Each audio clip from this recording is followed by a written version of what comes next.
अस्सलाम वालेकुम फ्रेंड्स। नाम है मिशा। मिशा नाम के मायनी है सारी ज़िंदगी खुश रहने वाली।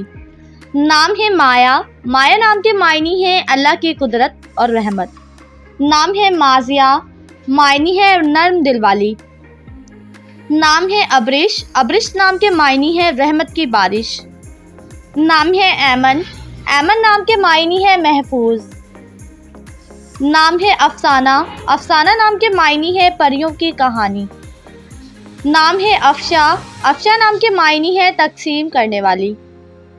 नाम है अफजिया। अफजिया नाम के मायनी है फिराक दिल। नाम है अफशीन। अफशीन नाम के मायनी है सितारा और चमक। नाम है अदीबा।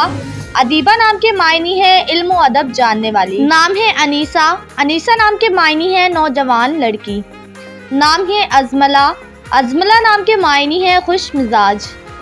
नाम है आफरीन। आफरीन नाम के मायनी है तारीफ। नाम है अजीन। अजीन नाम के मायनी है सजावट करना। नाम है अजान। अजान नाम के मायनी है फर्मा बरदार। नाम है आयरा। आयरा नाम के मायनी है काबिल इज़्ज़त। नाम है अवीना। अवीना नाम के मायनी है मासूम और प्यारी। नाम है अजीता। अजीता नाम के मायनी है ऐरानी शहजादी का नाम। नाम है अज़बिया। मायनी है दरख्त की जड़।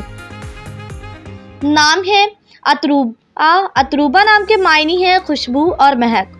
नाम है असमारा। असमारा नाम के मायनी है खूबसूरत तितली। नाम है आरफा। मायनी है जाए पनाह। नाम है अरमीन। अरमीन नाम के मायनी है मजबूत और ताकतवर। नाम है अर्श्क। मायनी है इज़्ज़तदार काबिल एतबार।